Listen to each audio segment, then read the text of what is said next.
This is Sarita at Vine Me Up, and you are sipping in the Swirl Suite.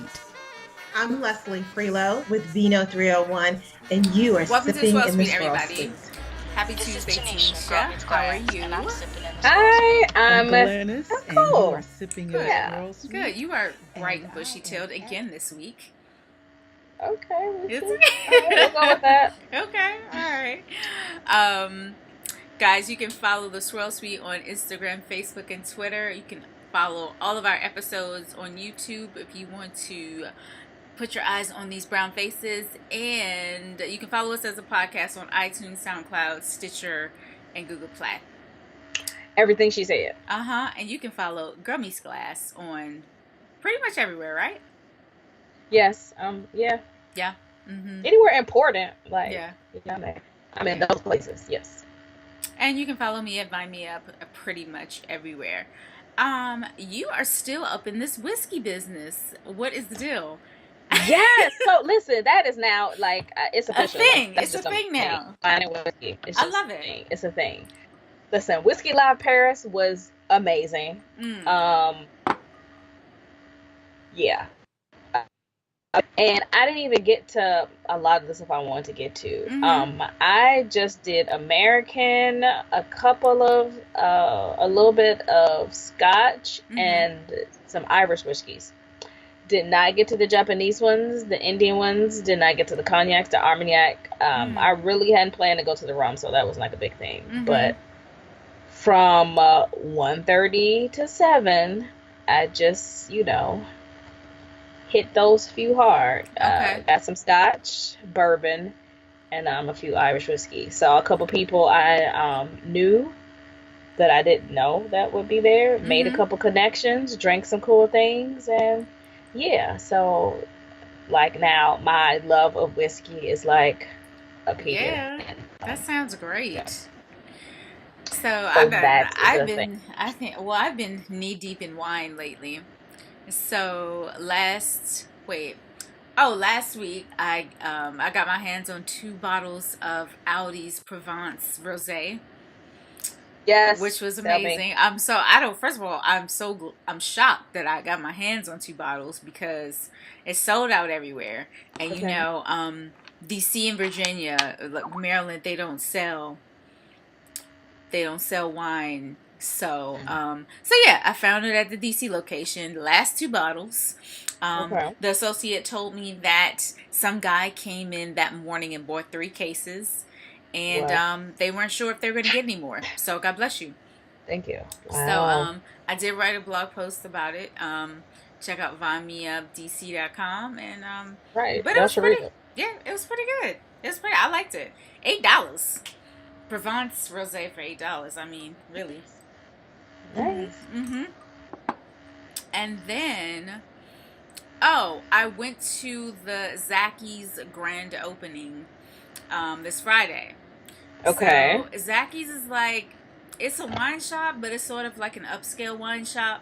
Like, you can't just walk through the doors and buy wine. That's what I was trying to figure out. Yeah. Because a lot of people, that I know in the wine industry, and, a lot of bloggers, Yeah. you all were there. Yeah. And so I couldn't understand what Zacky's was and is. Like, I don't. I was like, is it an auction house? Is it what is it? It's an auction house. It's going to be a facility for wine events and wine dinners and private events, but it's going to operate more like a wine club than an actual wine shop. So Okay. I don't think that there is like a monthly fee or anything. I don't know. I didn't inquire honestly because I didn't think I could afford this whole Right. just to explore Don't it. need for me to know. I didn't. It's just way over my. It's just the whole scene seemed way over my pay grade, so I did not inquire. But I guess I should have for the show's sake.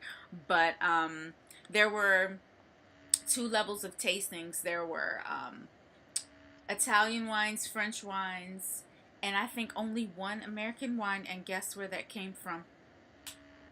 No, I'm lying. It was more than 1 American wine, but there was only 1 local wine, and it was RDV from Virginia. Oh, yeah. Yeah. So That joint expensive, like regular. So. Yeah. Yeah, I think what the bottle that I tasted that they had there was probably like $65 or $75, and that was on sale, I think. Okay. Nothing. Yeah.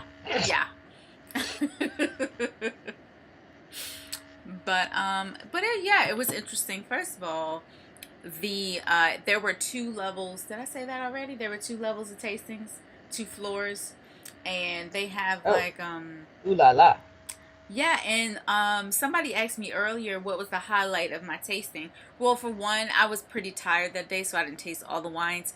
But my highlight was a dry Lambrusco. It was so good. Oh. So good. I was so impressed. So good. So, and not all the bottles. Don't base your whether or not you should go or explore Zaki's based on my opinion, because they did. Why did you say that? Because they did have bottles that were under. Okay, they did have $20 bottles. I'll say that. There were some $20 bottles. So what is the thing about this place that makes it like different, better, special? Like, why am I going here as opposed to, you know? If I'm not mistaken, exclusivity. Okay. And the wines are a lot more upscale. So these are the wines that you're paying hundreds of dollars for.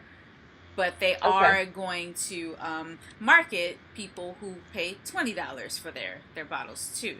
So, because that's why I honestly didn't even want to go to the event, because I was like, man, this is ridiculous. It's so close to my house, and I feel like I'm priced out of it, but I don't, Yeah. So, but yeah, and it's in Ivy City, by the way. So it's in a warehouse situation. It's right in between. Well, it's not quite Ivy City, but it's in between Ivy City and like South Dakota Avenue, where the new Costco and that shopping center is. So it's still it's northeast. Yeah, it's like a warehouse. The fact that it's northeast, period. Yeah, yeah. So yeah, gentrification at its finest, ladies and gentlemen. So. Right. I was about to say, okay. So I know I have mentioned, I was talking about the whiskey thing, but yeah, since my tagline is now wine and whiskey. On the wine part, I've told you about Foire à Vin before, which is a wine fair. And so it's this big sale that's like mid-September to mid-October, where you can get like all this wine. So there's a store, Monoprix. You probably remember Monoprix from when you were here. It's like right around the corner from where you stayed. So they have a sale that if you have their, Fidelity card, the little card that you get at the store, every day of the sale, they have specific wines that are buy 2 get 1 free. Buy 2 get 1 free. Okay. Yes. Wow. So I made a note of all the ones I wanted to go get. But then after a couple times, I was like, okay, Tanisha, you have got to calm down. First of all, where do you think you're storing all this? Right. Do you remember where you live? Like, are you going to be sleeping on top of these bottles? You don't have nowhere to put them. Do you have a full fridge, or you got like the... You're going to have a dorm fridge. Okay, got it. Okay. I could have 2 frozen dinners and an ice tray. That's... And then we're full. But I got this red wine from Fitu, which is in, I want to say Fitu is Southern Rhone. Listen, that red, I put my little aerator in it. Oh my God, it is so good. Really? It is so delicious. So what is it? So I don't know what Fitu is. Is that the grape or is that the region? That's the region. Okay. Yeah, that's the region. I'm about to tell you. I want to say it's Southern Rhone and not the Languedoc region. Ah, okay. And I'm a fan of those anyway. But, yeah. Oh my God, so good. No, it is Languedoc-Roussillon. Okay. Wow, okay. So, a Languedoc-Roussillon and dominant grape variety in it, because it's a blend. Dominant grape variety is Carignan. So, if you have not had a wine from this region, you need to grab one. Okay. And the bottle was $5.50. Oh, God. That makes me sick. For €11, I got 3 bottles. My God. That's crazy. Yeah. That is crazy. So, I'm pleased. All right, so I just called our special guest. It looks like he's online. Just accept it. Oh, there he is. Hey, Je'Wesley, how are you? I'm not a Skype expert. I apologize about that. I have to figure it out. That's okay. That's all right. Welcome to the Sarita Swirl made Suite. us figure this out.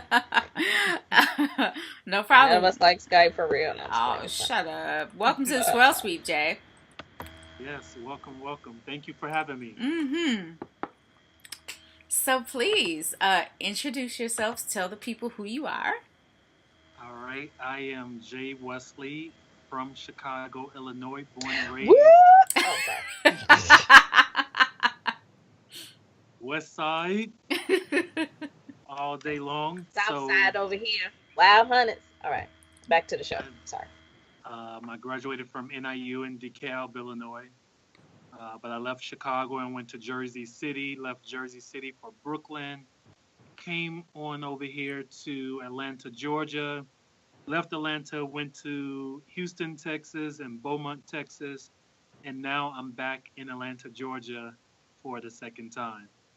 So I'm the founder of Cocktail Chronicles, and we are a multi-digital media publication to empower consumers on their beverage choices. And we do that through daily online articles, written articles, that is, weekly video blogs, monthly live conversations on premise, and then the 100 Proof radio show, all about empowering consumers on their beverage choices. Huh. All right. Interesting. So that is why you are the perfect person to be here for tonight's topic. That you are empowering on their beverage choices, or just, kind of letting people know more about why they may choose what they choose, or why they drink what they drink. Mm-hmm. Yeah. So I have a question for you. How did you realize? Well, first of all, how did you get in the beverage industry in the first place, and then how did you realize that you had a knack for educating people about cocktails and wine or beverages as a whole? Well, I ultimately got into the business after working with L'Oreal USA in a marketing position, executive marketing position. I was the Northeast regional manager with a $5 million budget, covering 13 states of their professional product lines. But little did people know I was moonlighting as a bartender on the side in New York. And so I realized that's what my passion was. I believe in following your passion. And so I wanted to do what I did at L'Oreal, but for the liquor company. However, it's a white male-dominated industry, and I could not just get my feet in the door in any type of way. So I was encouraged to go back to school to get my MBA degree, thinking that with an MBA degree, professional experience, bartending experience, it's no way that I could be denied in this business. Well, guess what? Cute. So full of promise. Denied. Like, yay, I can do it. I can do it. And they was that's the way I felt, like I'm the one, me, pick me. And so it never happened. So I opened my own club here in Atlanta, Georgia, currently known as Boogaloo Lounge. When I owned it, it was called Organics with an X at the end. And I focused in organic cocktails. Unfortunately, I was before my time. I opened during a sluggish economy. And so ultimately the concept failed. But my mindset again was, even if I fail with the restaurant, that I will be able to go back and someone would hire me at this point, having an MBA degree, having professional executive level experience, having been a bartender, and having owned the club. I just thought for certain that I would be top pickings, but that wasn't the case. Wow. So I decided to be a trailblazer and not give up on my dreams. And I chose to merge all of my passions together, which is marketing, journalism, and spirits, to create Cocktail Chronicles.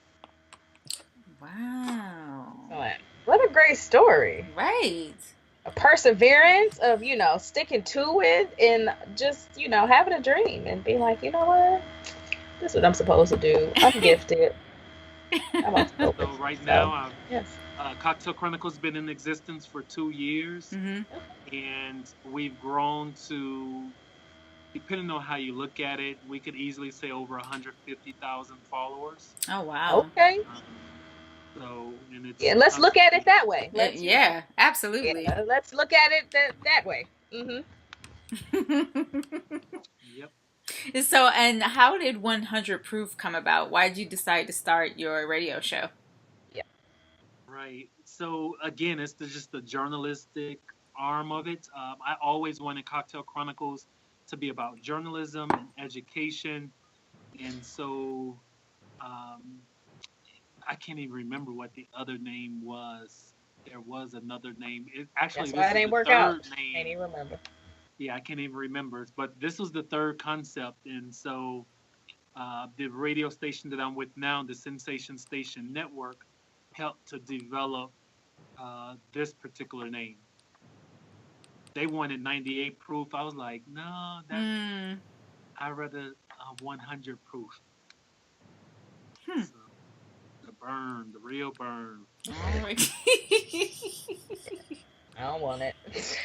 100 proof is not your friend. The radio show, yes, but like the actual liquor, no. Right. Yeah, You're like, oh, it's just one shot. No, like that's enough to burn your esophagus. I'm good. absolutely. No joke. So, what kind of guests do you have on your radio show? Do you guys talk specifically about cocktails?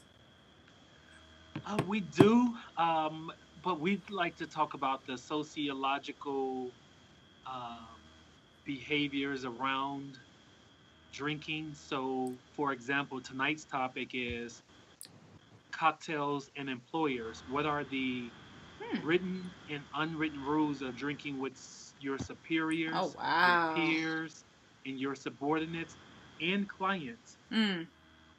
Because there's a different set of rules Oh, for absolutely. each level. Sure. Yeah. Yeah. And so we have HR executives on this Wow. panel tonight.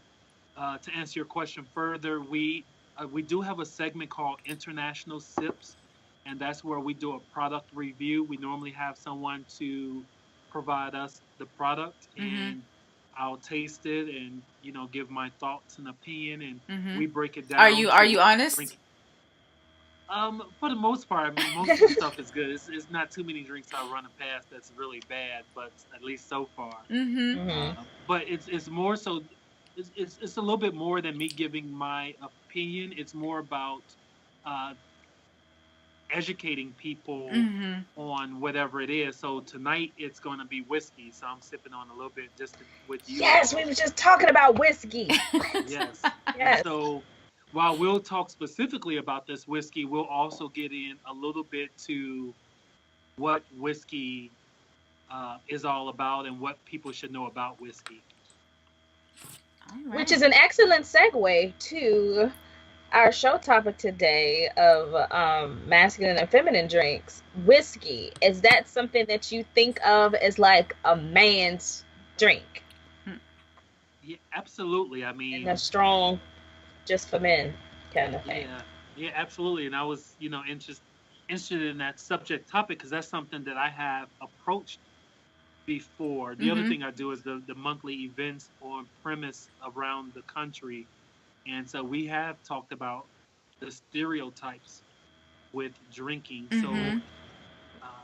in a lot of scenarios, women aren't attracted to men who drink fruity drinks. Um, Did you say are or aren't? Or they not. are not. Oh, okay. Or not. I was making sure I Right. heard that correctly. No, Because that it's true. are. Because it's true. And It's true. some true. men are turned off by women that drink hard drinks. Really? Drinking Hennessy straight or whiskey straight. Or Now that I bourbon didn't straight. know. Shit, Yeah. all my friends drink Well, that's whiskey not, straight. and that's not the man for me then. Because listen, I drink whiskey, Mhm. and I mean, a cognac neat is delicious. Mm. So if he is intimidated by that, then he needs to swipe left. I did. And so I tell people to be themselves, but just also be aware of the stereotypes and be cognizant of the perceptions that can go along with it.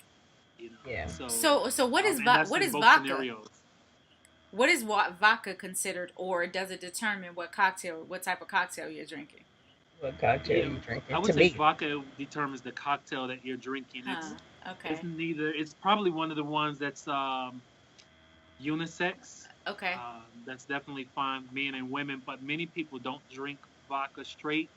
People are beginning to a little bit more with the flavored vodkas, just because they come with so much more sugar than an ordinary vodka. yeah. Yeah. No, I agree. I think with vodka itself, it can be either or, but then you have the difference between a vodka martini and a Cosmo. If he's drinking a Cosmo, he can't stop me to talk as I'm walking past the bar. Like it's not gonna See, Sorry. my point proven. See, because Cosmo has the it's feminine pink stereotype. and it's pink. Okay. And pink is a girl color, so what about women are even deterred by the garnishes that goes with it. The fruits. Oranges and pineapples, or even the umbrella that may come out of it. So I have always said if a man is drinking a drink with an umbrella in it, his feet need to be in sand at that moment. Right. And that is the only way I'm gonna allow that. If your feet are currently in sand, or if you swam up to this bar, then you can order a frozen drink or something like that with an umbrella. Okay. Interesting. But if we at Fridays, then because that actually happened to me. Blank stare. Yeah, that actually happened to me. I was out with this guy. This was years ago, and we went to Red Lobster, and the girl took our order. It's like, oh, y'all want something to drink? He's like, oh yeah. Let me get one of them strawberry daiquiris. Oh man. I was like, a what? And he wasn't even ashamed. He was hyped. He wasn't. He didn't even know. He wasn't. And then he turned to me, and I was like, oh no, I'm good. Just give me a call. He's like, oh, you ain't drinking? I wanted to be like, you not either. So why should you worry about my Right, and so that's the thing I tell men, like they just have to really be conscious. If that's what you like, that's what you like. But reel her in first. If you really think she's the one, reel her in, and then lay it on her that you like to drink daiquiris. It might work on a regular person. But... Okay, can we talk about safe drinks then? What's safe? Okay, so don't y'all know how you go to like Rosa Mexicana and you get the frozen margaritas, the frozen pomegranate margaritas? That's what they're known for. Like, is that safe? Even though it's pinkish or reddish, it comes in it's a regular glass. It's not like it's in a slender or hourglass or anything like that. It's not feminine. I would say that it's definitely safe, just for the simple fact it's the environment that you're in. Okay. When you go to a Mexican restaurant, they're known for margaritas, whether frozen or on the rocks. So in that scenario, I would say that you can get away in, because it's similar to what she was saying before. It's all about the setting. You can drink some frozen drinks or with the umbrella if you're on the beach. So sometimes the setting either can dictate an exception to the rule. Yeah. Okay. Because if you at the beach, I'm gonna look at you like you crazy. If you like, yeah, let me get a Macallan neat. We are on the beach. What? Like, what are you doing? Like, no, that doesn't go together. So I think it has a lot to do with like where you are, the environment of it. Okay. Rosa Mexicana, you should get a drink with tequila in it. You should get that frozen margarita, because that frozen margarita is delicious. Okay. So question, what if y'all are at a happy hour and the happy hour drinks only come in martini glasses? Well, what establishment is this? That's crazy. Because my point is, does a glass matter too? I'm gonna let him speak. Point. Yeah, it does. So I tell, depending on, I've done it before. I've ordered something and it didn't realize it came in the martini glass, and so I've asked them to put it in a rocks glass for me, and so that's what I would advise. Really? Most people do. Yeah, absolutely, and it it depends. It doesn't depend on the setting or environment, but especially I tell people that's in a position of power Mm-hmm. to do that if they like a lighter drink or a Cosmo to get it in the rocks glass because people are judging you and unconsciously even to them they're losing respect Yeah. for you because you're Hmm. drinking a feminine drink. And Yeah. this is even if you are male or female, especially if they're drinking hard and you're drinking a fruity drink as the power person, the boss. Hmm. Interesting. I've never really thought about it like that. Interesting. Huh. Now, It would be so very parallel if we do a parallel to it. It's like seeing your boss. Well, I don't know how you all feel about skinny jeans. For some women, it's like, that's kind of feminine to see a masculine man or a that's man in skinny jeans or even Mm. feminine clothing. Like unconsciously, no matter how accepting of it you are, you lose some type of respect or power for that Hmm. individual. Interesting. no. This is true. Mm-hmm. These are This all is true. facts. Yeah. Yeah. This is true. Yeah, I'm not a fan of the men in the skinny jean. I'm not.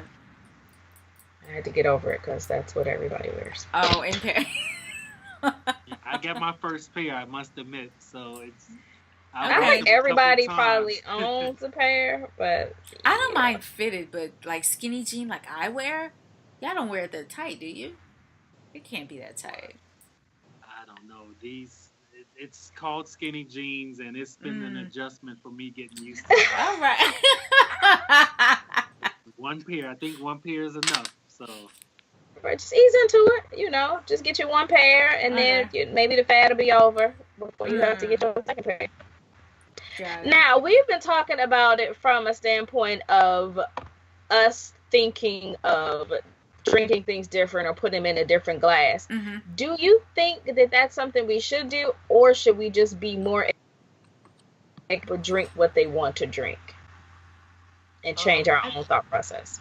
I mean, at the end of the day, people really should be able to drink what they want.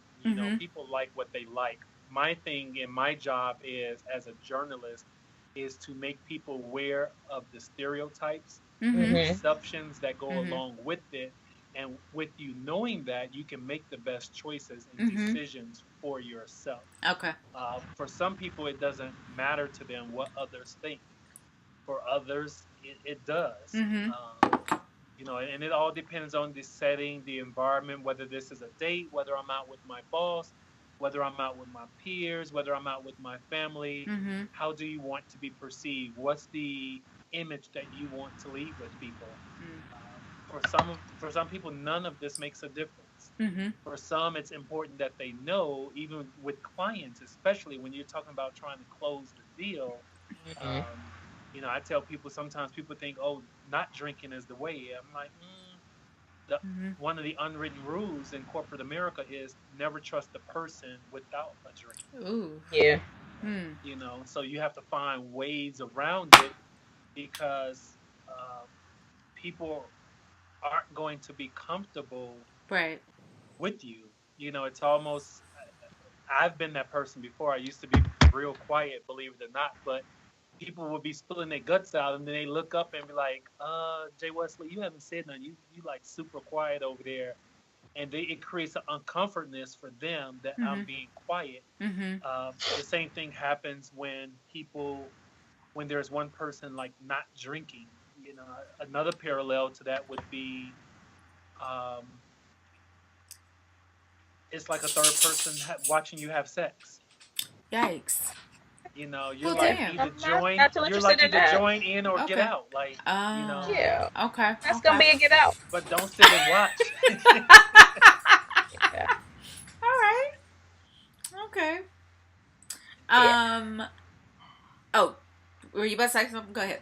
Yeah, I was just about to say, so we were just talking about like the drinks in general. Mm-hmm. I just did a Google search, and then you all could do this too, or Sarita, and I did girly drink, and then manly drinks, and then clicked on images, Mm-hmm. and a few differences. girly drinks are all colorful, purple and bright yellows and blues, and they're in martini glasses. Manly drinks, the rocks glass, the old-fashioned glass, and then brown liquor, on the rocks, or clear liquor. So going back to like what Je'Wesley said, if you want like say you like a fruity drink and that's what you like as a man, you're even better off putting it in a different glass just so people won't put it a certain way. And of course, we'd like to not be judged based on our drink choices, but we judge people based on just about everything when you meet them. But based on what kind of jeans, what your hair looks like, what, anything. Yeah. But our culture, the black culture, has it worse than anyone else. Oh, sure. And even more particular, black females have it worse. And it's just another thing that puts another label on us that we're judging people off of. I wish we didn't do it, but unfortunately it happens. Where these stereotypes began to arise or where they came from, I really don't know. Yeah. But at the end of the day, a person really should be able to like what they like without having to be judged or stereotyped. True, but we can kind of say that about anything. Like, we should just be accepted for who we are. But like, I know if I see you at the bar with your little martini glass and your pinky out and your drink is green, or you got something that's like, AKA, huh? AKA wannabe, huh? Or your drink is like electric blue. This is not gonna work out. But the thing is, I know so many women who like their drink straight, especially as we get older. I feel like everybody's palate is changing together, and we like more old fashions, more Manhattans, more manlier drinks, or we just like what we like. So, I feel like it's growing. To watch as a woman as well. Ordering it in a cocktail is not as bad. Like if you got a Manhattan or old fashioned, right? I'd see like men being kind of intimidated if you are like, I want to get this whiskey neat. They'll be like, what? Or on the rocks. They're, oh wow, oh that's a manly drink. You sure you can handle that, little lady? Yeah, or even women get judged when they drink a beer out the bottle or can. Or even drinking beer, period. Even if they pour it in the glass, they're considered to be less feminine. Interesting. Beer is so refreshing sometimes. Like, it is nothing like just an ice cold draft. Yes, tell me about it. Yeah. Now, I know I'm conscious of what I order around people. So if I think like somebody's going to look at me weird for ordering a Manhattan or whiskey neat or something, I'll get a gin and tonic or something. That's safe. Yeah. That is a safe drink. Or wine is the safest drink. Like nobody's judging anybody for drinking a wine. Yeah. So red or white, it's fine. Unless it's a dude and rosé, and then it depends on how I feel that day. That's fine. If he knows what he's doing. Listen, people could watch this and listen to this and judge me all they want for what I'm saying. If he knows what he's doing and like is ordering a rosé, he's like, oh yeah, rosés from Provence are very delicious. That's sexy to me. Rosé. I love it. Right, like that would be good. But he'd be like, oh, like rosés have a nice sweeter flavor.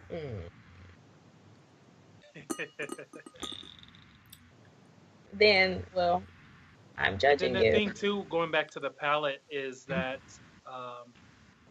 some of our palates have been ruined because we just, especially in the black community, we don't come from privileged homes where our parents drink finer wines and finer liquors. I mean, if you grew up in the black community, most times people were drinking Mad Dog 2020, Cisco, I don't know how. And they drank Crown Royal. Crown Royal. And even Hennessy, like if you were doing it, you were drinking Crown Royal and Hennessy, but there's that was so for special more, occasions. They hid that in the back. Exactly. But there's so much more better offerings out there. Yeah. But our palate just haven't been trained to it. So your palate can be trained to get used to nasty stuff. Yeah. so therefore, even when you taste something good, you don't even know it. Mm-hmm. And even, especially in our culture, we're mixing our liquor with all of these juices and things of that Mm-hmm. nature, which is Yeah. ruining it. And we're Yeah. really not even getting the real taste of the premium liquor itself. Yeah. Because we're mixing it with stuff that's full of sugar as well. Yep. So, Yeah. yeah, mixing it with these high sugar drinks, mixing it Mm-hmm. with pop and with these fruit juices and things like that. Yeah.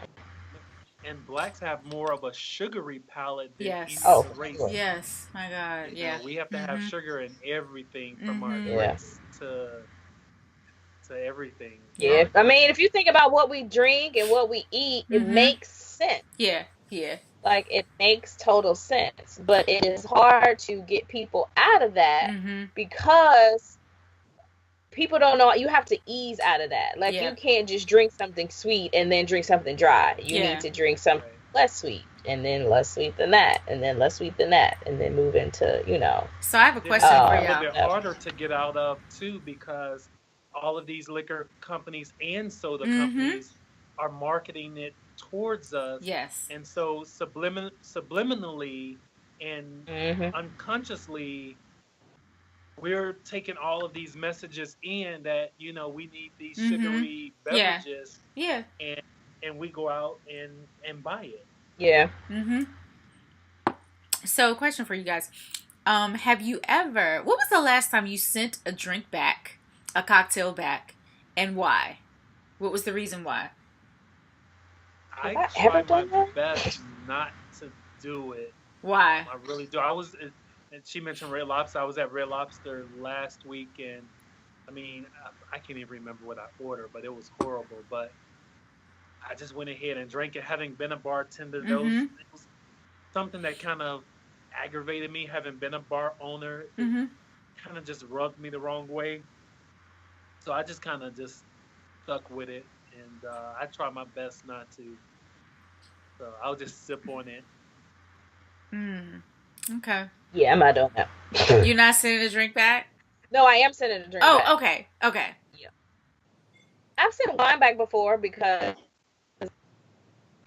and I'm saying it wasn't good. I mean it, and I mean that it was like oxidized. It was old. Oh, Not that okay. it wasn't Got good. it. I just didn't. Got it. Yeah. So I And was to like, that point right you there need to that taste she's making, to explain myself just a little bit further, Mm-hmm. a lot of people don't know why they're sending it back.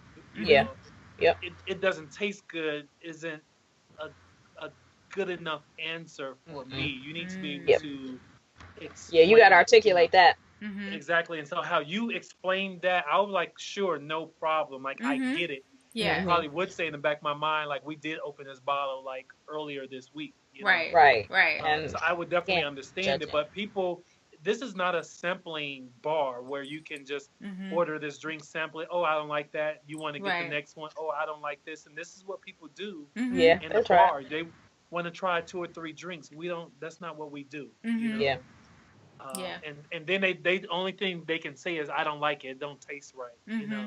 Yeah. And then some things we can fix. So if you say it's too sweet, Mm-hmm. it's fixable. Maybe Right. Yeah. Right. just remake it with the same batch already and make it a Mhm. little bit stronger. Yeah. Yeah. Or if it's too sweet or if it's too strong, we can add some sweetener to it. Right. So some things can be fixed. Right. So, Mhm. Yeah, I know I've sent drinks back because it has a fancy name and it's cute and the description is nice. So I was like, oh, let me order that. But it's always way too sweet for me. It's like, okay, sorry, this is a little sweeter than I thought it was. I'm going to have to send it back. I've done that before because I'm not going to drink it. I say this all the time. I hit a sugar wall. It's too much. So I'll send it Yeah. back. Yeah. But Now I can read descriptions Mhm. a little better, Yeah. and so like sometimes I'll see certain words and be like, that's a trigger. And then like with certain liquors, I'm like anything with vodka, and then once they use a sweeter juice or simple syrup or something like that, I Yeah. know that drink is probably gonna be sweeter. yeah. Whereas another liquor, say it'd be like tequila or mezcal, gin, and then they use a citrus with that, then I know this won't be a sweet drink. So being able to like look at the description and kind of see what's in it, see what might be sweet in there, and if that will overpower the liquor or not, that's helpful too. Yeah. And that was one of the reasons that I started Cocktail Chronicles as well, because having been a bartender for 15 years, people just don't know what the expectations are, the written rules, the unwritten rules, the spoken rules, the unspoken rules. They don't know what etiquette is. They don't know what decorum is when it comes to ordering drinks or being at a bar or a club. And so patrons do so many things that will make your eyes go in the back of your head like you're the exorcist or something. And so I'm like, people need to know, and it's not many places that people can go and get the information. And apologetically as I am, a lot of it's within our culture, within the Black community, that we fail every trigger of a test when it comes to any type of rules of drinking. But again, it goes back to, we don't come from these privileged homes where you learn the brands by default. And when I say, because we're brand loyal people in many different ways, we buy this type of soap because that's what my mother used. We buy this type of dish detergent because that's Michael what Jordan my told mother me used. to. We use this type of washing powder because that's what my mother used. We use Lori seasoned salt because that's what my mother used. Well, also because that's good. Well, that's just good. Like, that is just good. But that's why we use that. The point of it is that if they were buying finer liquors and alcohol, that probably would have been one of our first experiences, as most kids go in and sample their parents' liquor. But even just seeing it in the house, that's going to be one of the first things that you buy for your house. So, and then and the second part of that is the behavior that goes along with it. Sure. Holding a glass, there's some behavior that goes with that. Even how you sipping and drinking the drink is watched and can catch people's attention to tell if you are a true connoisseur or not. And so, but our parents didn't know these rules, and so therefore, as we're growing up, and although we might be advancing in education in corporate America, we still lag behind when it comes to our drinking game. Yeah, because it's not. I mean, it's no real class for that. Like, they don't have that. Absolutely right. Only at 100 proof. Right. Well, every Tuesday at 10 p.m. So we just gotta Station Network. Just gotta get that. Now, you mentioned before that you have talked about the topic of masculine and feminine drinking and drinks. What were some of the things that came out of your discussion when you talked about it? Well, before I answer that, I will say, like, we've done cocktails and sex. Why do you become sexually aroused when you drink? We've done cocktails and spirituality.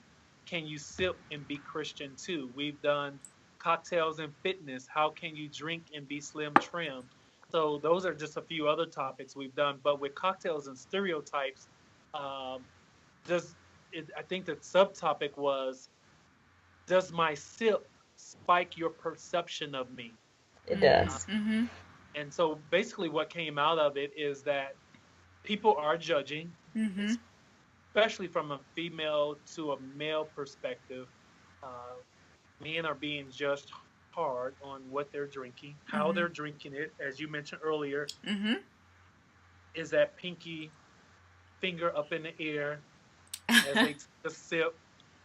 Even how they're taking the sip. Are they taking a sip within a feminine, cautious type way, I guess, versus just kind of taking a big gulp of the drink. Even in our conversation, drinking out of a straw, we've learned that. I was just thinking that, like, and I was going to ask that question next about the straw. How do you all, both of you feel about, like, if you see somebody drinking out of a straw, how is that? It all depends on how. I personally don't drink out of a straw. I encourage men not to drink out of a straw, maybe unless it's a daiquiri or something.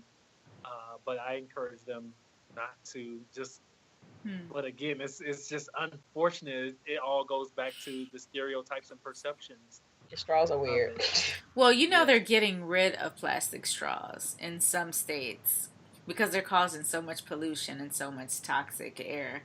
Because it takes so long for plastic to break down from straws because we use so many of them. So you're gonna stop seeing a whole lot of plastic straws. Just a little side Interesting. note, yeah. But the other thing with the straws, I tell people, it makes you drink your drink faster Mm, uh, mm, as well. So your drink will go. There's been studies done on it. You'll mm-hmm, finish your drink a third times faster mm-hmm. um, with the straw versus just drinking it out the glass. Interesting. That's interesting. Yeah, Yeah, because that I would think it is. might be the other way, but Hmm. And be cautious when they give you two straws at the club because oh yeah, we finna knock this out. it's Next, strategic. They want you to come back and buy another drink. Uh-huh. They want you to hurry come up back and so finish somebody else can buy me another drink. Interesting. And it's funny because we've talked about that with cocktails and stereotypes. We talked about women hanging around the bar waiting for a guy to buy her a drink. And then we've Oh. talked about um, how much time can a man have of your time before you expect him to buy a drink.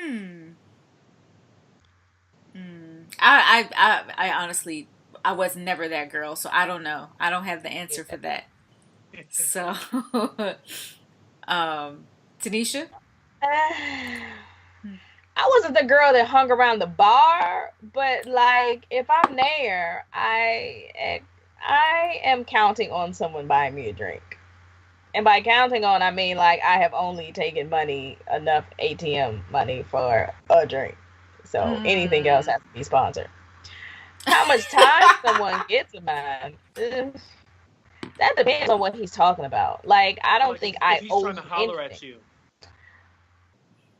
And also, just because you got me a drink doesn't mean you can be the only person to holler at me all night and I gotta stand here and talk to you for the rest of the night. Right, Like, are you right. kidding me? I will Mm-hmm. find you $8 for this drink Mm-hmm. and give it to you so you can get away from me. Um, yeah, that's always. but that's what men thought processes are is that if I buy you a drink Mm-hmm. that you owe me a certain level of time, not necessarily maybe the whole night, but we've learned that um, women expect if you're gonna talk to me or try to holler at me, you need to buy me a drink Hmm. for my time, and then to the point what you said, I still don't have to talk to you. Hmm. No, I'll talk to you, but don't think that you will have me on lock all night. Like, Mm-hmm. don't think that I'm Right. about to stay here and you are the only one I can talk to, and this has to be my night. Yeah. What if he buys you 'Cause, another drink? Does he No. get more time? Does the slot get refilled? if I am talking to you and we have talked long enough that you want to buy me a second drink because I Mm-hmm. finished the first one, I am probably interested in you because I've allowed you to talk to me this long. So the conversation is probably good and things like that. So it's fine that we talk longer because I'm into it. Now there was one situation where I was out with a group of girls and he bought me and all my friends a drink. And I felt like I didn't know who he was or where he came from and that kind of thing. So it's just like, well damn. And then when I saw him I was like, oh, and I wasn't impressed. I'm like, well what are we gonna do now? And we've drunken all our drinks. The liquor's gone. So now I felt obligated to give him a conversation. Or Absolutely. does he 'Cause deserve he's a like, number listen, for that? It's just like, conversation. So and it was a lot of us. It was like 6 of us. So Yeah, and drinks aren't cheap. That's they probably were $10 to not $15 a right. he must pop. have known somebody at the bar because Right. ain't nobody just coming up What? off of 6 drinks. It happens. But then the other thing Especially if with people like you, Sari, you know what to order. Mhm. So you're not about to be like, let me just get a lemon drop. Mhm. Like It was no. this. It was a the other situation. thing that women do is you accept drinks from somebody you know that you are not interested in, and so I don't believe that that's fair.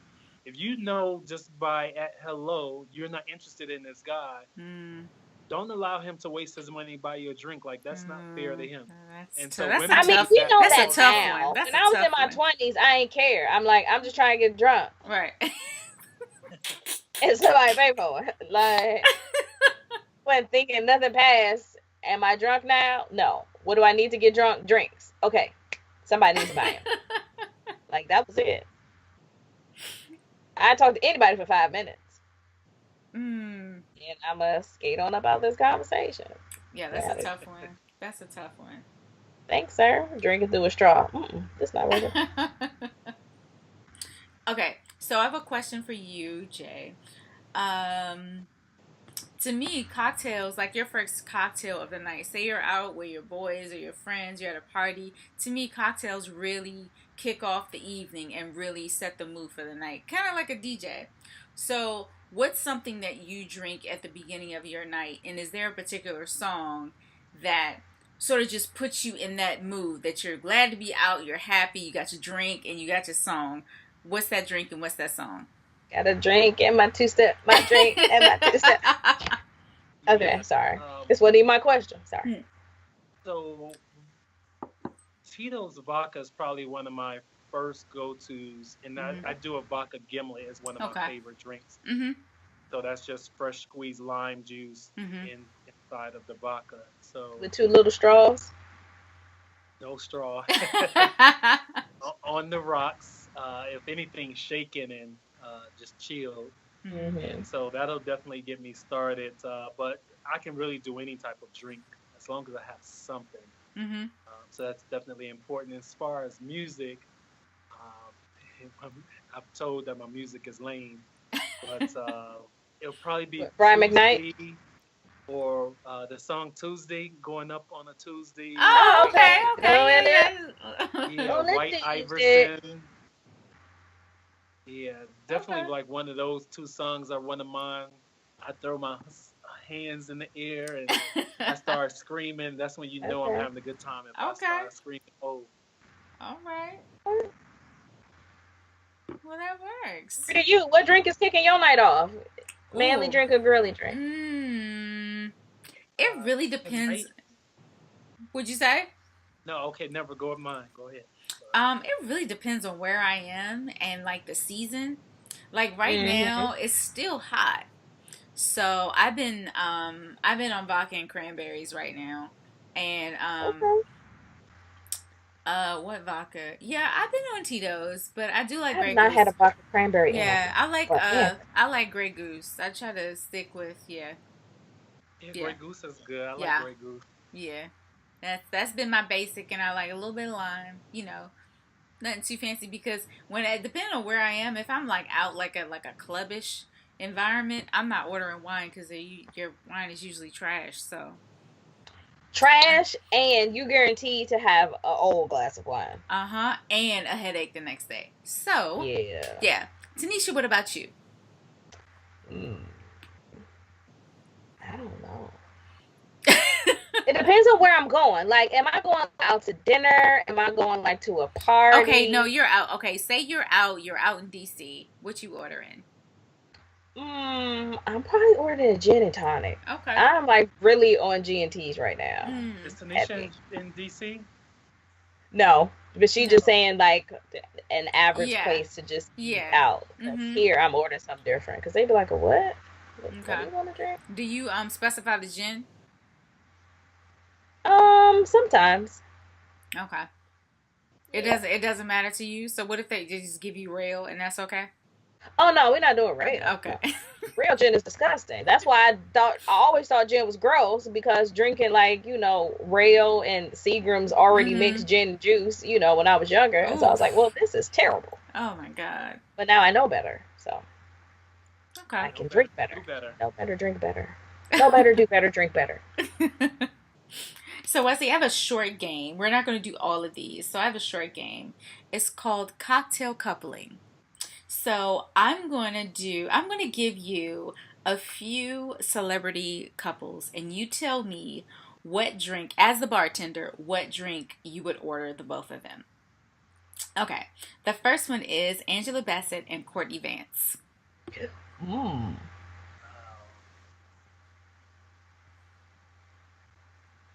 I'm going to go with a sidecar. Sidecar? Really? Sidecars. Yes. Okay. Tell the people what's in a sidecar. Yeah. So sidecar is cognac, or you can use bourbon. It's Mm-hmm. consensual, which is orange liqueur, lemon juice, and a lemon twist. Mm. And I think that'll fit them because Angela Bassett's a strong woman. Yeah. Mm-hmm. Um, so Yeah. I look at her and I'm like, she can handle some cognac Yeah. Okay. Yeah. without a shadow of a doubt. And with Courtney, he needs the extra twist, the orange liqueur, because he doesn't take me to be a hard liquor man. Okay. So I will want by the orange liqueur and the lemon twist being in there and the lemon juice, Mm-hmm. it'll make it a little bit more flavorful to meet his palate. Okay.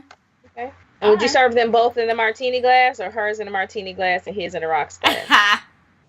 I would serve his definitely in the rocks glass. I would serve hers as a martini glass. Okay. Okay. All right. I like that. All right. Yeah. So next couple is new parents, Serena and Alexis. Oh. Now that's an interesting one. Yeah. Mm-hmm. Is that one for me or is that Yeah. Tanisha? Oh no, that's Oh, for this you. all you. This all This you. one you This guess.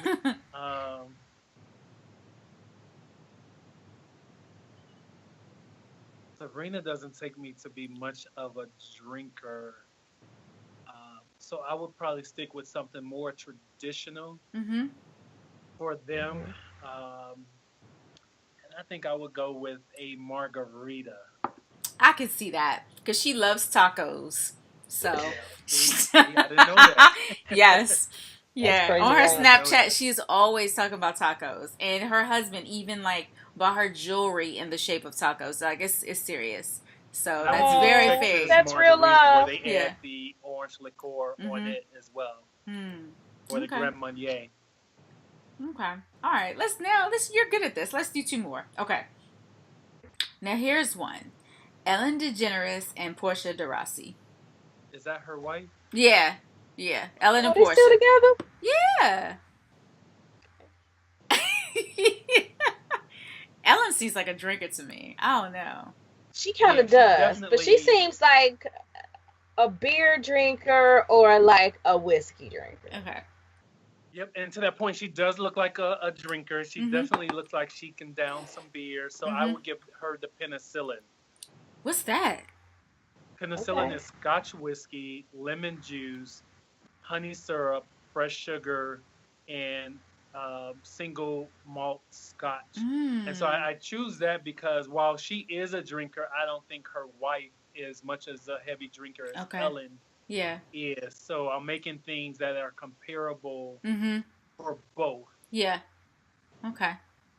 So All even though right. she's not a drinker, she could still stomach this because of Yeah. the sweeteners that's in Mhm. it. Yeah. And it Okay. wouldn't be too sweet. I would make Ellen's version not as sweet as I made Portia's version. Okay.